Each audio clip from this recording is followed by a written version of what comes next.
CM पद की दावेदारी, उसके बाद ये कहना कि मैं जनरल सीट से चुनाव लड़ूंगा। आखिरकार किसके साथ खेल करना चाहते हैं चिराग पासवान? सवाल उठ के आता है कि आखिरकार चाहते क्या है चिराग पासवान। सवाल ये है कि चिराग के मन में काबा, और उसी के बारे में हम विचार करेंगे, बातचीत करेंगे और सब कुछ आपको बताएंगे। लेकिन उससे पहले मेरा परिचय जान लीजिए। मेरा नाम है रजत और आप जनता जंक्शन देख रहे हैं। देख लीजिए, जब से चिराग पासवान ये घोषणा कर दिए हैं कि हम बिहार से चुनाव लड़ेंगे, उसके बाद से बिहार की सियासत गरमाई हुई है। नीतीश कुमार से लेके भाजपा तक इस टेंशन में है कि अगला कदम चिराग पासवान का क्या होगा। तो कुछ लोग ये कह रहे हैं कि चिराग पासवान ये सब कुछ भाजपा के ही इशारे पे तो कर रहे हैं, जैसे उन्होंने 2020 में किया था। मतलब 2020 में भी जब वो चुनाव लड़े थे तो वो लोग जो कह रहे थे कि भाजपा के इशारे पे जेडीयू को कमजोर करने के लिए भाजपा ने एक चाल चली और चिराग पासवान को जो है वो उतार दिया चुनाव में। ठीक उसी तरीके से 2025 में भी चिराग पासवान को बिहार भेजा जा रहा है ताकि चिराग पासवान जाके नीतीश कुमार को और जेडीयू को और ज्यादा डैमेज पहुंचा सकें। और इसी का जिक्र जो है एक बार फिर से बिहार की सियासत में हो रही है। लेकिन आखिरकार जनरल सीट से चुनाव लड़ेंगे, सीएम पद की दावेदारी वाली बातें हो रही है, इसके पीछे का कारण क्या है? जनरल सीट को पहले समझ लेते हैं। आज तक वो 3 दफा चुनाव लड़े हैं और तीनों दफा वो आरक्षित सीट से चुनाव लड़े हैं और फिर तीनों दफा वो जीते हैं। लेकिन 3 दफा सांसद, एक बार अभी वो केंद्रीय मंत्री बने हैं और इस दौरान उनको ख्याल आया अचानक से कि भाई साहब, मुझे मेरा बिहार बुला रहा है और मुझे बिहार से चुनाव लड़ना है। ये सब कुछ वो सोच समझ के अब बिहार आने की बात कर रहे हैं। कह रहे हैं कि बिहार की जनता जहां से चाहेगी हम वहां से चुनाव लड़ेंगे। मतलब बात ये भी हो गया कि अब हम आरक्षित सीट से चुनाव नहीं लड़ेंगे, बल्कि इस बार चुनाव लड़ेंगे किसी एक ऐसे सीट से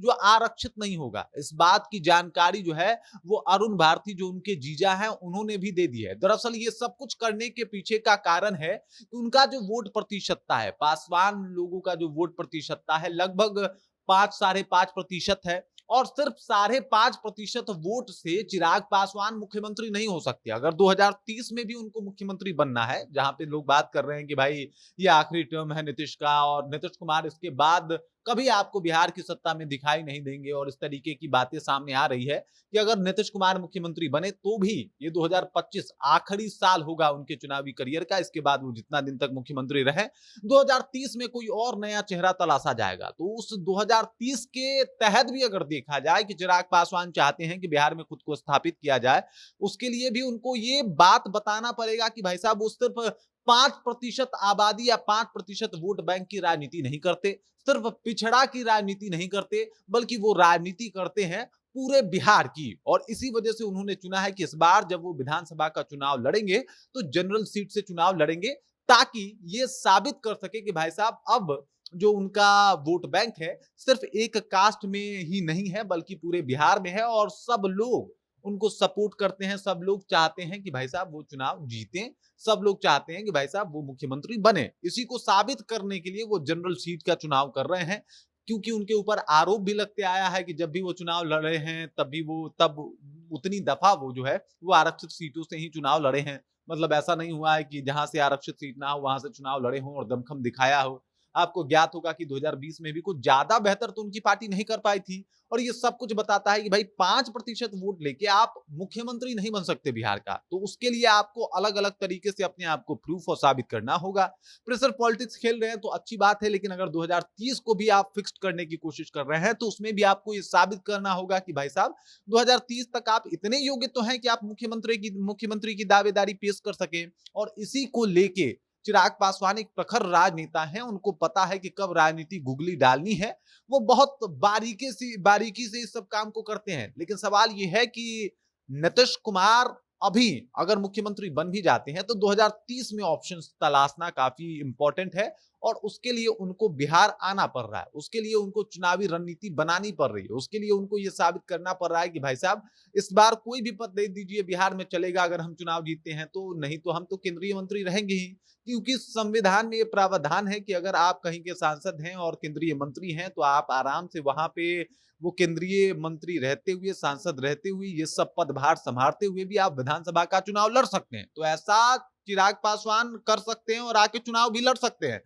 और ये सब कुछ इसलिए करना है क्योंकि उनको अब अपनी राजनीति तलाशनी है। वो कब तक सिर्फ एक आध ऐसे ही मंत्रिमंडल में कोई मंत्री बन के अपना जीवन यापन करेंगे? लोग मानते हैं कि भाई मुख्यमंत्री मटेरियल हैं, तो उनको अब अपने आप को विस्तार करना होगा, अपनी पार्टी का विस्तार करना होगा और ये इसी साल से करना होगा, तब जाके 2030 में भी वो मुख्यमंत्री बनने के आसपास भी दिखाई देंगे। क्योंकि अगर मान लीजिए अभी उनके विधायक देख ले, एक भी विधायक नहीं है उनका। अगर आप देख ले तो 2010 के बाद वो डबल डिजिट पे नहीं पहुंच पाई है उनकी पार्टी विधायकों के मामले में। तो ऐसे में चिराग पासवान को भली भांति पता है कि जब मुख्यमंत्री की दावेदारी पेश करेंगे तो इससे पहले विधान परिषद, विधानसभा में हमारा कुछ कुछ पकड़ तो होना चाहिए। इसके लिए वो जनरल सीट से चुनाव लड़ रहे हैं, इसके लिए वो बिहार आने को तैयार हैं और ये सब कुछ करने का मतलब है कि भाई साहब, भाजपा चाहे या ना चाहे, चिराग तो जरूर चाहते हैं कि भाई बिहार में खुद को स्थापित कर लिया जाए। भाई भाजपा तो बाद में चाहेगी, हो सकता है एक एंगल ये भी हो कि नीतीश को डैमेज देने के लिए फिर से भाजपा ने ये चाल चली हो, जो जैसा लोग दावा कर रहे हैं, जैसे कुछ लोग बता रहे हैं। लेकिन ये भी हो सकता है कि चिराग पासवान को अब पता है कि 2030 में भी खुद को अगर उस जगह पे पहुंचाना है, मुख्यमंत्री के दावेदार के तौर पे खुद को लाना है, तो आपको 25 में आ जाना पड़ेगा, बिहार की धरा पे मेहनत करना पड़ेगा, तब जाके जो है कुछ साबित और प्रूफ हो पाएगा। बाकी इस खबर, इस जानकारी को लेकर और जिस तरीके से चिराग पासवान ने पूरा माहौल बदल के रख दिया है, जनरल से चुनाव लड़ने की बात कर रहे हैं, ये सब कुछ आपको कैसा लग रहा है? कमेंट करके अपना विचार जो हम तक पहुंचा दीजिए। बाकी आप देख रहे हैं जनता जंक्शन और मेरा नाम रजत है।